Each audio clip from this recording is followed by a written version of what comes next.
Welcome to the In Between podcast, a space for real conversations and meaningful interviews about life, faith, culture, leadership, and everything in between. Hey, everybody. Welcome to another episode of the In Between podcast. We have a great conversation for you today.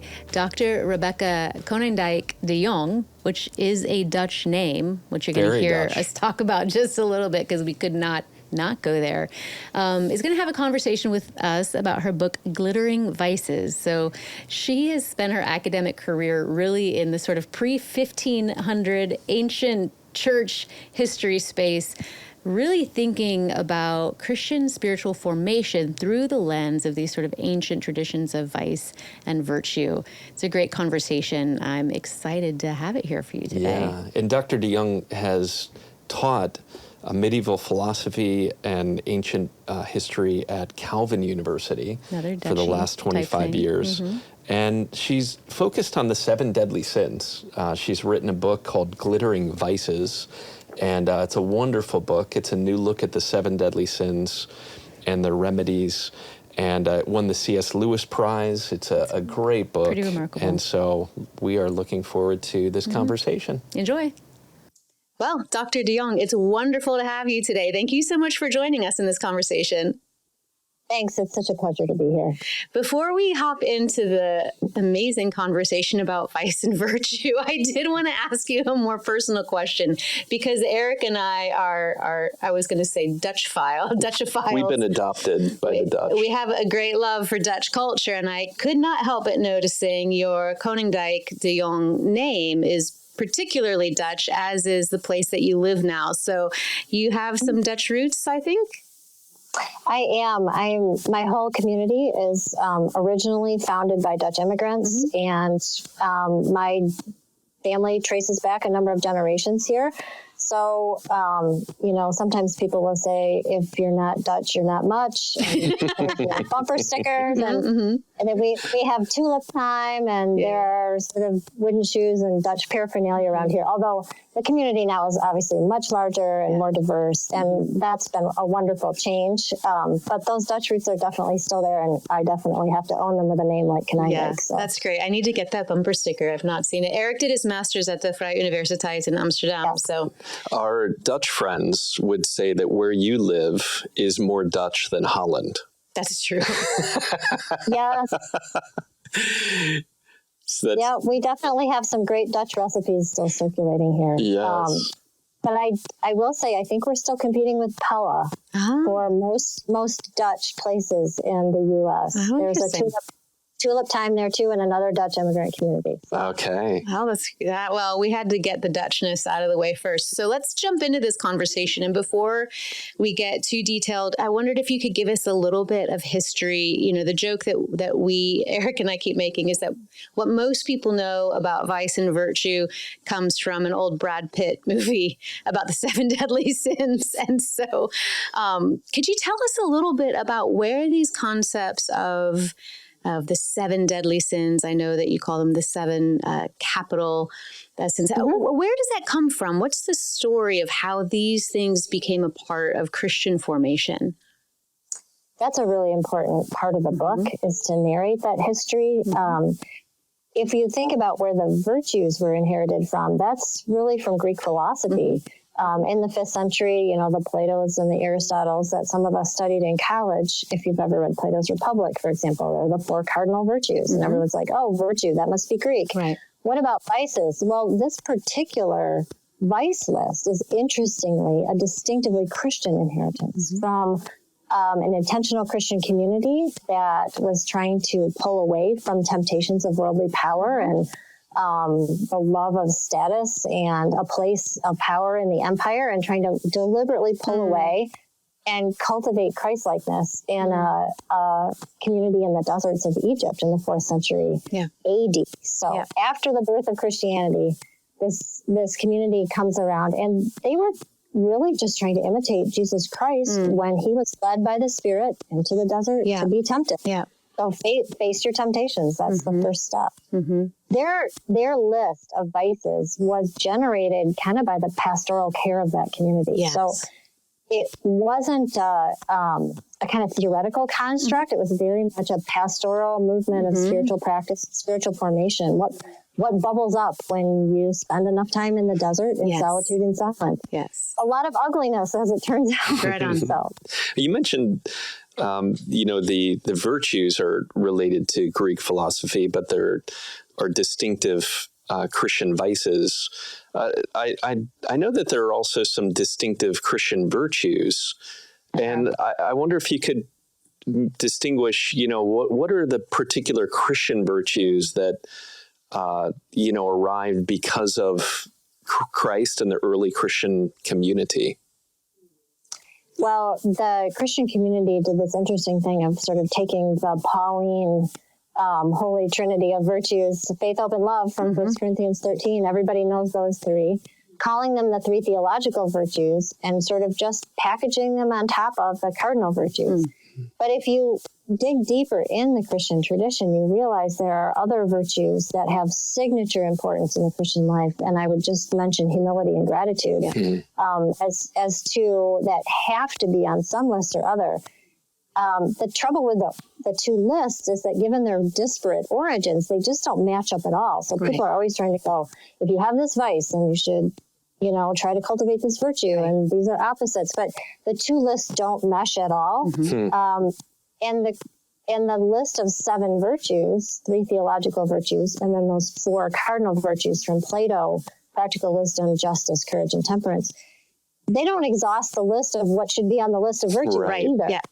So it's a complicated story on both sides. Can you talk a little bit about, there's not this exact matchup. And what that makes me think of is how often, I think Christians in particular, think about conversations like this as there's a sort of a one for the other, can become a highly moralistic conversation. In other words, one must stop X and start Y.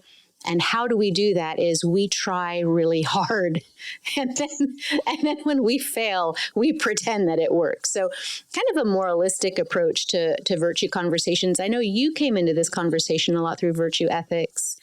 I come in from a kind of a contemplative spiritual formation prerogative. Can you help us understand the difference between that sort of just give up the one and do the other, and it's an even exchange, and the kind of moralistic heaviness? Can you draw some distinctions about how this conversation can be so much more than that? I certainly hope it can be, because otherwise we are doomed to humanistic striving, and that's not going to work very well. Right. I mean, it's March right now, and I just keep wanting to ask people, how's your New Year's resolution going? Ouch. Ouch. It's that kind of dynamic. Well, the point is we're all kind of in the soup together on that, right? The striving thing is not going to work for us, and that's why we need salvation, because that's not working. So the way I start out in virtue ethics, they will pair off virtues and vices. So that's kind of the philosophical way of doing things, and it's largely, I would say, naturalistic. They're not talking about grace or God or the role of divine agency or the Spirit.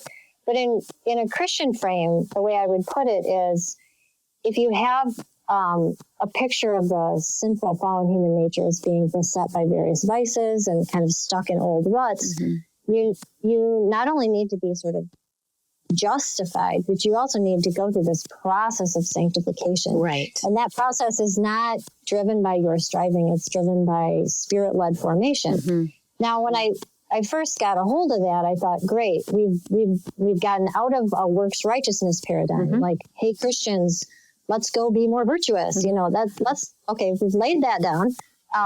But you still haven't gotten to the point where just practicing the virtues is enough. It seems to me that the story is much more complicated. So just to give you an example, the vices that we're trying to get out of might describe where we are now. The perfect virtues are exemplified by Jesus Christ. That's the goal. That's where we want to get to. What's the bridge? How do you get from one to the other? Is it just practice more virtue? I personally have come to the conclusion that I think spiritual formation and spiritual practices are the best bridge. But here's the problem. There's no map in the sense that if you have the vice of whatever, gluttony, then you practice the spiritual discipline of fasting, and then you get to temperance, or, some map like that.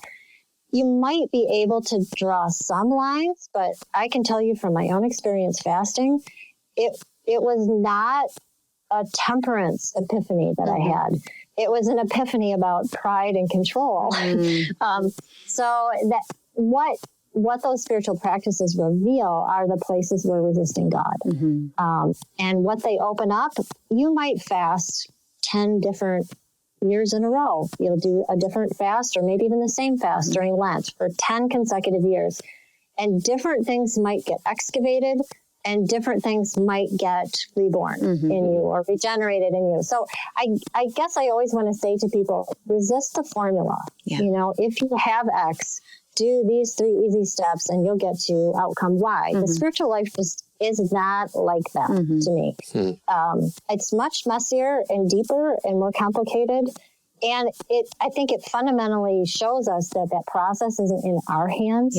It's a matter of being open to wherever God thinks your life needs to be exposed and where it needs to be rehabilitated. And you're not ready for everything all at once. So me deciding where I need to be rehabilitated, that just sounds like a little too much human control over the process. I think it's much more spirit-driven than that. That's a great point. Can I ask you a question about that? That hasn't really come to me, which is, it is, because it is like resolutions, right? Where we tend to bite off really big chunks of things when we're in the mood to get better, or to become more, better versions of ourselves or whatever. And so are there things that have been meaningful just to you personally as you're sort of discerning in different seasons of life, trying to sort out, what is there a particular virtue that I might be being invited to lean into? Or is there a particular vice that I want to pay attention to versus like just reading the whole list and going game on for all of them?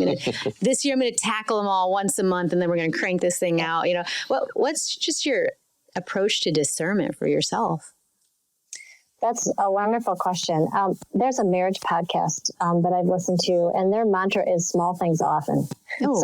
Nice.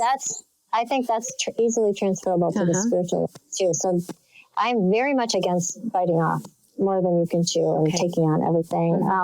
But then how do you decide? Well, I'll often try to take something that I'm already doing, a habit that's already formed in my life, and tweaking it in a certain way. So for example, let's say I'm hypothetically, I'm an angry, impatient person, like all Americans. And I need to slow down and let go and release some of that sort of hyper-controlism to God. So I have to drive to work every day. So instead of speeding and passing people and shaking my fist at other drivers, I change my driving practice to include not only driving the speed limit, which is a seismic change for many people. I was going to say, that's like leave earlier. It kind of changes your whole vocabulary, right? You don't need whole chunks of your vocabulary anymore if you are in the slow lane doing your thing. But it also meant for me that I had to leave earlier, which meant I had to back off on all the other things I was trying to cram in. So it required a kind of sort of a circular ripple effect of slowing down. I had to lay certain things down in order to leave on time. And then traveling the speed limit was hard because you're slower than you could go. So it was a choice of deliberate slowness. So there's some intentionality there. And then there's all these people whizzing by me, honking their horns because I'm going so slow, right? So then, and the people passing you, you have to learn not to see them as an obstacle in your way, right? You need to see them as an object of your intercession, not your implication. That's the way I like to put it. They're not in your way. They're fellow travelers on the road of life. So that was like kind of okay, now we got to reframe how we see other people on the road with me. Sometimes I have to wait at stoplights rather than, glancing at my phone or trying to think of all the things I'm going to do that way. What if I practice waiting and being attentive to the presence of Christ, who is, of course, in my car with me, but I'm not paying attention? So what if I use that to cultivate attentiveness? There's a lot of things like that where you can take a daily commute, you're doing it anyway, and supercharge it with spiritual practice, or maybe saturate it is a better way to put it. Yeah. So for me, it's not about adding new activities in or changing my whole spiritual diet of things that I'm doing. It's taking my ordinary walking around life, to use Eugene Peterson's paraphrase of Romans 12. Take your everyday walking around life and animate it with the Spirit of Christ. And so that if you're not driving, maybe it's walking for you, or it's waiting at the grocery store or the post office instead of waiting at a stoplight. But whatever it is, take your shopping and your eating and your speaking and your listening and saturate it with an intentionally spiritual frame. Reshape the practice, as it were, instead of thinking about, okay, what virtues am I supposed to be cultivating, and I need to do these special things in order to get there. This is just a way of kind of inviting the Spirit to constantly be at work in your life and to be just a little more attuned to what's going on. It's this trick, isn't it, between being intentional about that and being too hands-on. Right. I got to be in control of the process. So there's some sweet spot in the middle there. And with the start small thing, my students in my ethics class have to start every class day with 2 minutes of silence. Oh. It's the most countercultural thing they do. Might be the hardest part of your class. Yeah, for sure. That's beautiful. So, Rebecca, when I hear you talk about your driving, it sounds terrible. I mean, as someone who, you know, like someone who likes to go fast, who's ADD and loves going fast, and and of course, I know that what you're describing is good. It is good. But it feels terrible. And it just made me think, as I'm hearing you describe it, like my reaction interiorly is like, oh my gosh, that sounds terrible, right? We could pick the vice for that. But of course we can. But I think the question I want to ask you is, you know, for so many of us, when we come to these 7, capital vices, or 7 deadly sins as we often think of them. And then we think about pairing them with these virtues. It's like, oh my gosh, it's so hard. It's so much work. Why would I do this? Why? And so maybe you could just dig in there a little bit with, like, why? What is the value? What does this do for us over time when we engage in these ways? The first thing I want to offer you is this consoling thought that my own husband refuses to practice the driving exercise. So, yes, we are all on the struggle bus together. So that is actually where I would start to answer your question, too. I think you have to start in a place where the struggle for you is painful, where a part of your life is not working. That's where I start in the book. I was just in a very, very common situation of starting something new and hard and feeling intimidated and not ready to do it and not sure I was up for this. And I had to really reclaim a sense of God's calling in my life to do that. And that required some hard Sabbath keeping. But the epiphany came when I thought my way of doing things is totally not working. It hurts. It's painful. It's leaving me in a place of struggle and self-doubt. I don't want to live this way. This is terrible. I love to use the metaphor of going to the doctor. You go to the doctor because you have symptoms. And you don't go to the doctor until the symptoms are bothering you enough that you really want to figure something out. And what the doctor does is he assesses the symptoms, tries to figure out what the root cause is, not just take care of the symptoms, but to get down to the bottom of the problem, and then do whatever treatment is necessary. And it might be a one-off surgery, and it might be a lifelong regimen. It might be a prescription. It might require some effort on your part. It might be recurrent. But the point is that I need symptom relief, which means I need to get to the root of the cause and get a real diagnosis. And then I need a treatment program that restores me to wholeness.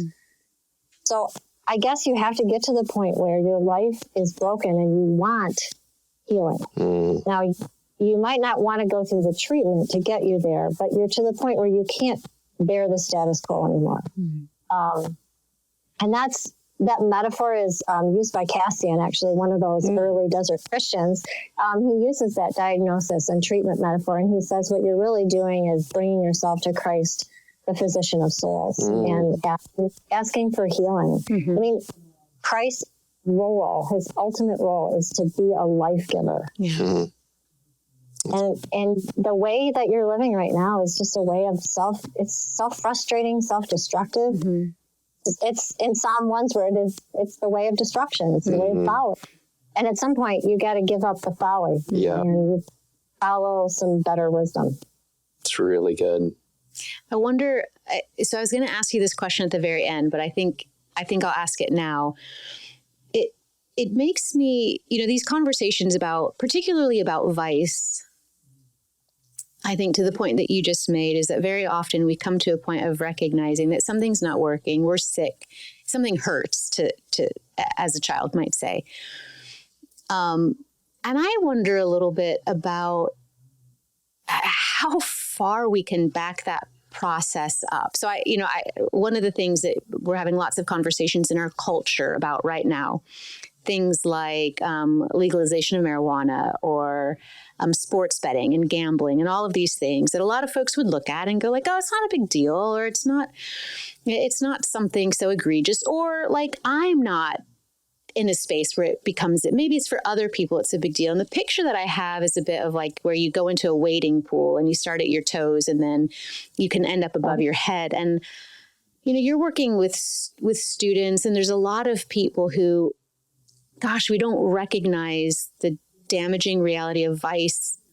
Maybe even in our culture, we don't think that vice is real until we see the worst expression of it. So you see the worst expression of abuse, and you're like, well, okay, sure, that lust is bad in that case, but there's about 1,000 steps between the worst case and the very front end of that. And I wondered if, especially as you're working with students and like, what are ways of imagining a flourishing life, or of helping people understand the sort of soul creation, the appeal of virtue formation before it's like things are so bad, we're all in agreement, I need to totally radically change something.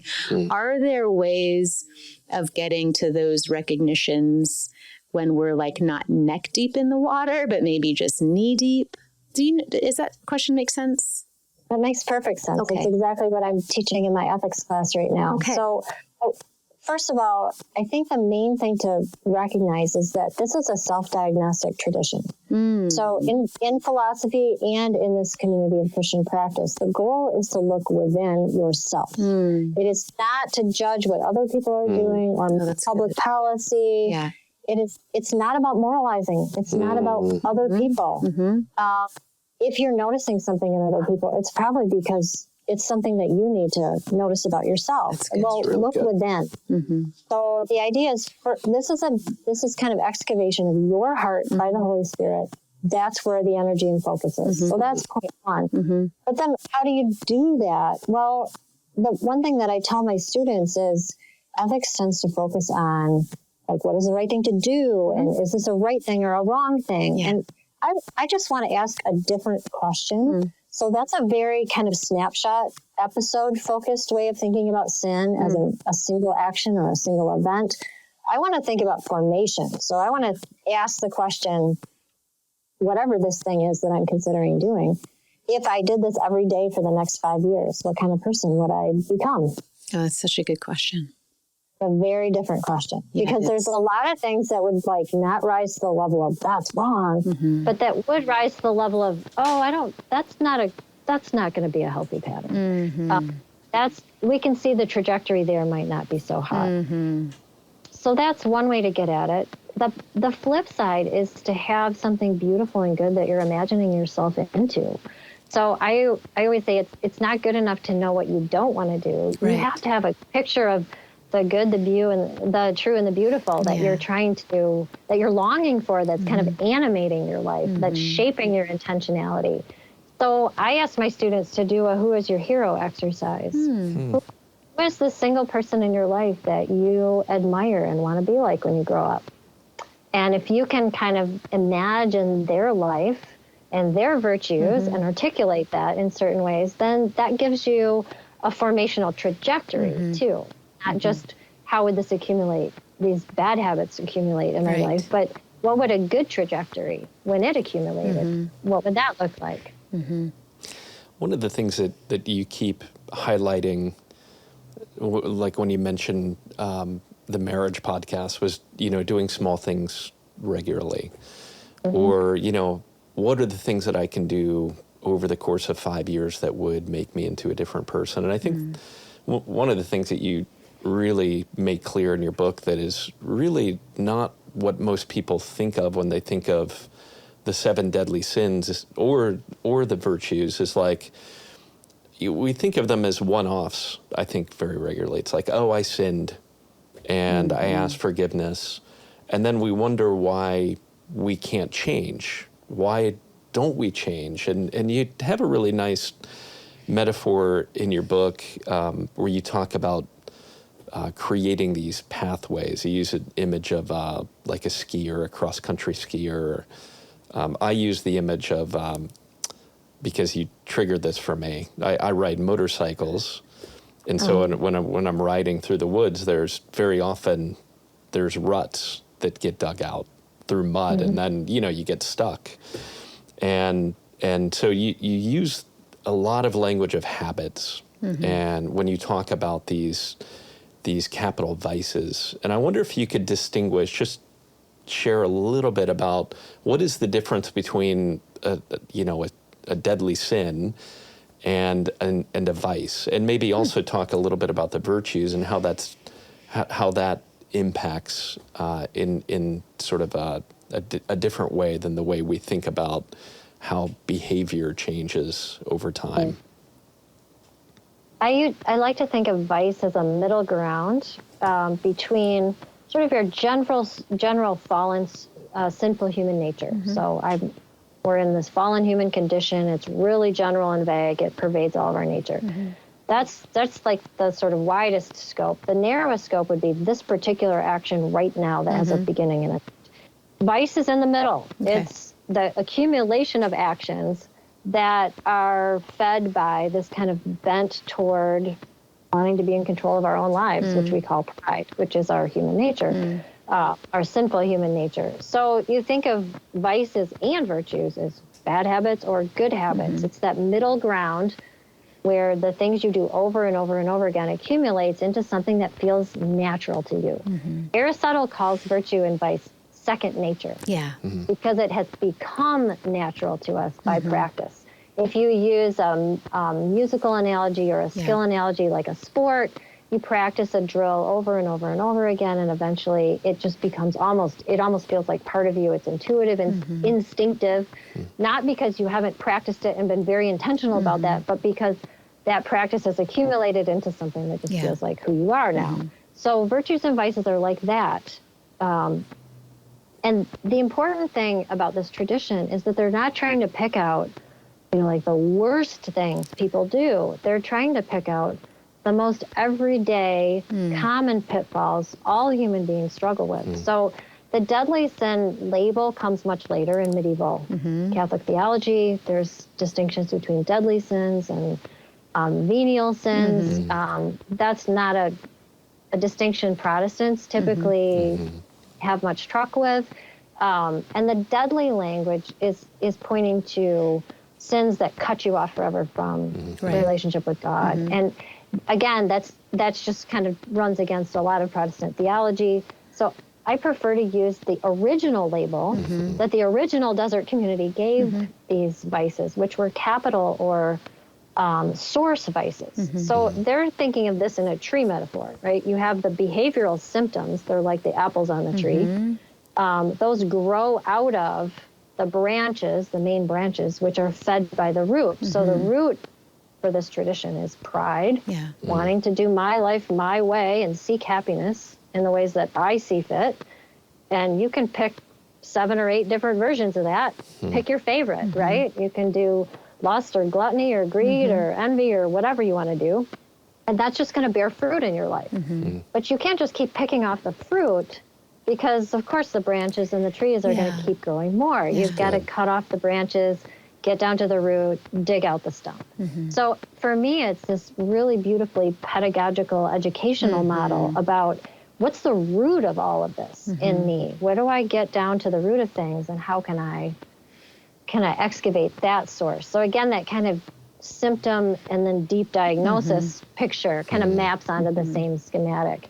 And the vices are really just the kind of the typical pathways that pride takes in our lives, and it bears characteristic fruit, and that's a useful diagnostic tool. But the symptoms aren't necessarily going to always lead you to this or that vice. I mean, it might be the case that I overeat at a single meal. Well, that doesn't mean I have the vice of gluttony, nor does it mean that if I never overeat at a meal that I don't have the vice of gluttony. Right. Because the vice is the disposition in my heart, my way of seeing the world and reacting to the world and feeling the inner roots of the outer behavior. That's where the vice really is located, or the virtue in the case of getting it right. And how does virtue relate to those vices? I love that picture of the tree. Is it like planting a different tree, or is it like a way to cut down that other tree? The way that the medievals depicted this is two trees side by side. One is rooted in disordered love, and one is rooted in well-ordered love. So if you're rooted in love of God above all, you're going to bear the virtues, and those are going to be pathways of feeling and seeing the world that are godly and that lead to Christ-likeness. The other tree is rooted in disordered self-love. So it's one or the other. You can't have both. And you can't graft one onto the other or reroute once you're partway up. You got to raise the thing to the ground and start over. So you hear in the Christian tradition that radical conversion piece, right, as well as the sanctification growth piece. You really, I think, need to keep both of those in mind. It's the put off of the old, and there is something new. You talk about this in a way that's like so compelling and energizing and full of vision. And I wonder a little bit about, because you're also saying, like, you've got to raise it to the ground, or and I think so many people who are trying to enter into the space of spiritual formation, and again, lots of folks coming from like really moralistic tendencies. There's just so much a degree of judgment, self-judgment, of self-condemnation, of shame, and you're speaking with great curiosity and vision, and it feels to me like I like to do puzzles. Eric rides motorcycles, I do puzzles. And so doing like puzzling it out is a metaphor for me about a lot of things that I find really compelling, because I like that process.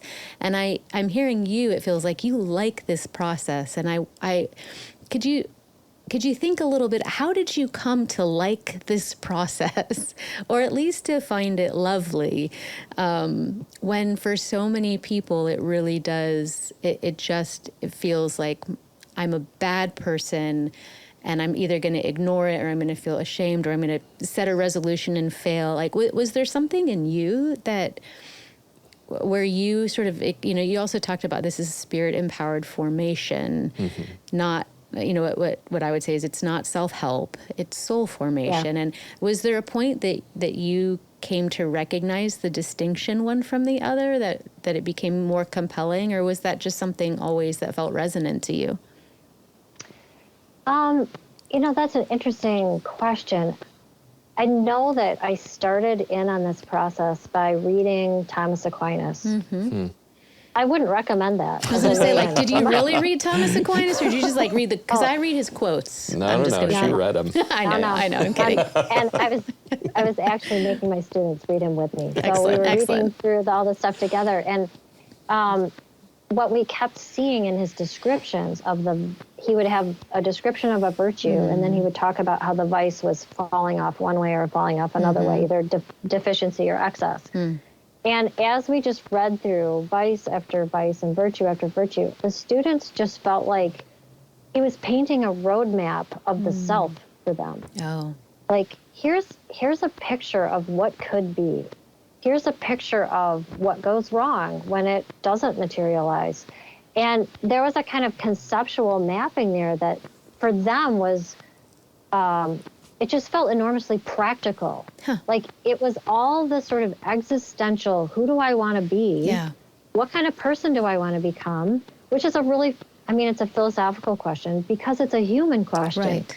Everyone's life answers that question. You can either be intentional about it or unintentional about it, but your life is an answer. So to some extent, insofar as you're just on this existential journey of becoming a human, you're doing this. So to have somebody articulate for you, hey, this is what you're doing, and here's a map, and here's how things can go, and here's different pathways that you can follow. All of a sudden, it's like light bulbs goes on for them, and their reaction to me in that class was, this just feels like a class on how to be a better human being. Interesting. And that was captivating for them because it had always been implicit for them. And this was suddenly becoming like, hey, there's somebody who could actually articulate how to do this. And that was helpful to them. So that was on the positive side. I wrote the book in part because I was really tired of the moralizing. Okay. I grew up in a Calvinist tradition. We do pretty good at moralizing. Anybody, right? Fairly solid with the moralizing. People are always like, how does it feel to be like the queen of sin? And I'm like, no. That's awesome. It's really, for me, not an obsession with sin. It's a picture of, and for me personally, the way it happened was, I felt like the moralizing was more about shaming and blaming than finding life and figuring out how to grow. And that existential project of trying to craft a good and beautiful life because you want to live that kind of life is a positive project, not a negative, oh, don't do that stuff project. So I had to get rid of the shaming and blaming voices. And part of the way that happened for me personally is that I met a number of people in a very short span of time who were absolutely beautiful human beings. And I got into their presence, and boy, within a minute or two, I had the very explicit thought, this is probably the person most like Jesus that I've ever met in my lifetime. And I thought, I feel so at peace in their presence. And the love that I feel from them is so captivating. I want to be like that. Yes. And so being drawn by a picture of the good, I think, is absolutely essential to the process.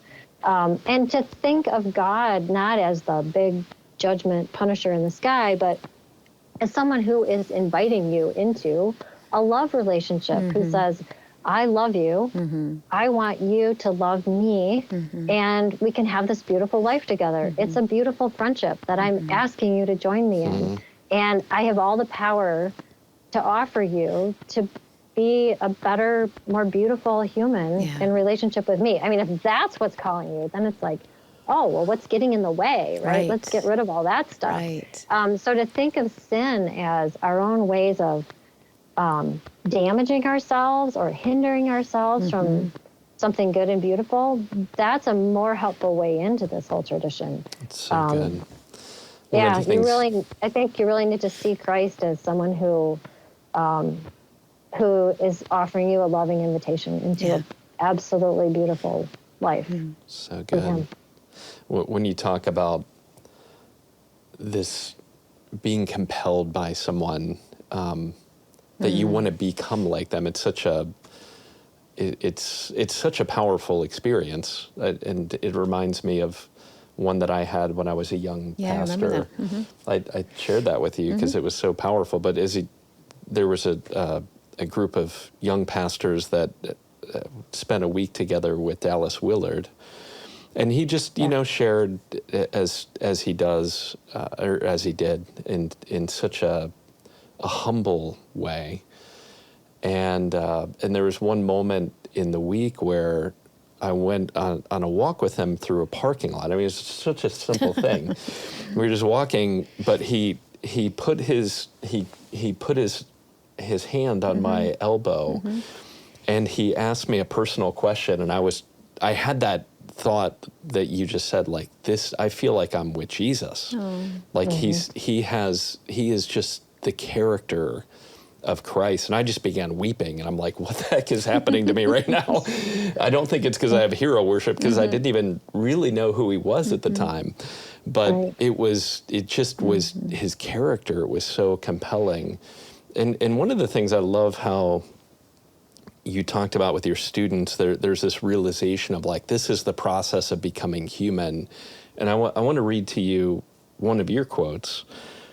You say that people are still enamored today with the 7 deadly sins because these vices powerfully articulate distortions of deeply human desires. And I wonder if you could talk a little bit about that. Like take the vice of lust as an example. And what is it that lust is a distortion of when it comes to our deeply human desires and who we're meant to be and what we're trying to become as human beings? Richard Foster wrote a book once called Money, Sex, and Power. And I think he renamed it Freedom of Simplicity. But the idea is there are beautiful created things that we rightly acknowledge as good. And that's a sort of St. Augustine's way of thinking about creation. It's beautiful and it's good. It goes bad when we try to use it to fill a need for God that's infinite. So that's why these vices tend to sort of go in this like vicious circle of more, because we keep reaching for created things to deliver on more than they could possibly deliver on. So our need for sort of unconditional love and intimacy. I mean, if you want that in a way that precludes actual human relationship so that it's safer, right? It's again a kind of defensive posture. I think you end up in something like lust, where it becomes about gratifying myself with physical pleasure, because that's kind of like the easy, self-made substitute for really deep human comfort and intimacy in union with another person. And it's like, well, that's scary and requires me to be vulnerable, and I got to throw stuff out there, and I got to be self-sacrificial, and I'm not going to do it. That's the hard way. Right? I'm going to do it the easy way. And I think a lot of the vices have that kind of dynamic. I want pleasure. I want comfort. I want something comfortable. I want self-sufficiency. I want to be able to provide for my needs. I want all that kind of stuff. I want status. I want to feel affirmed. I mean, none of that is bad, right? That's all very, very, that's what every child needs, that stuff. You know what I say? You need unconditional love, you need affirmation, you need comfort, you need safety, you need provision. God made us to be his children, so of course you have those needs. The question is, are you going off and trying to fill them by yourself, on your own power, on your own terms, in your own way? Oh, now you're in trouble. That's right. So the vices, I think, take good created things and just seek them in ways that are idolatrous, to use Augustine's term. And that's a really helpful frame also for how we relate to one another, just in the sense of, you know, we're creatures, we're creaturely. We have creaturely proclivities and creaturely needs that God made us with. But that sense of trying to fill them in a way that is inconsistent with the grace of God.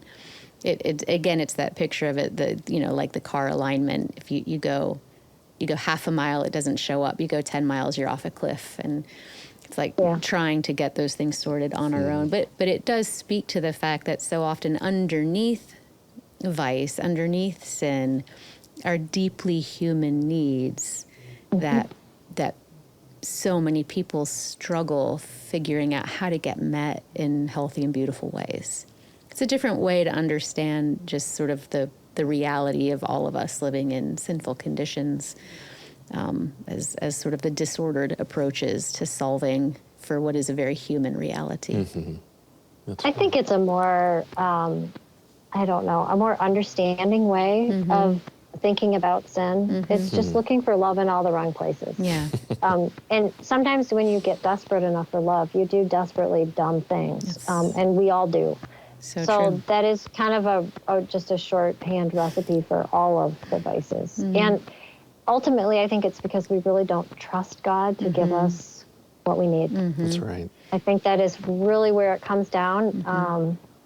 And that makes it difficult for me now, especially having written the second edition of the book, to translate back sometimes into just a purely philosophical frame and to sort of pull out this sort of spiritual element, which I think is pretty central to what's going on here. And it was very central to the original community that invented the vices, or at least articulated them for us.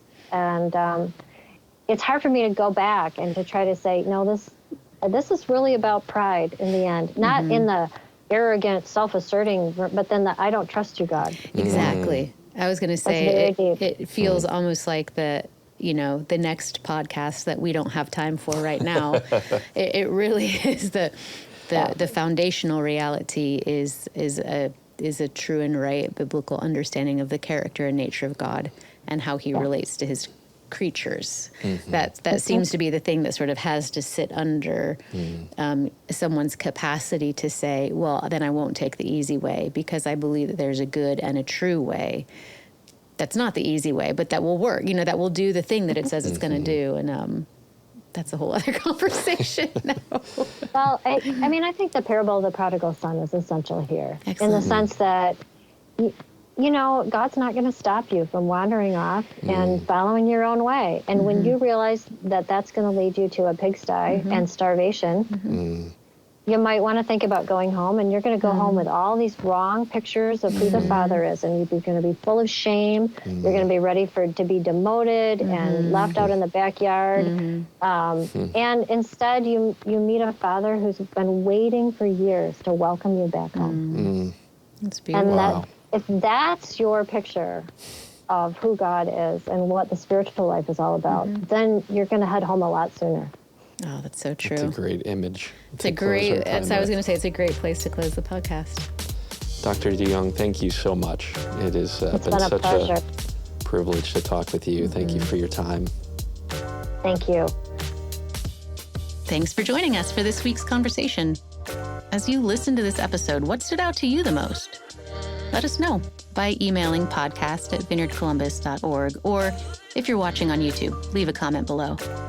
All the books mentioned in today's episode can be found in our online bookstore at vineyardbookstore.com. Have a great week.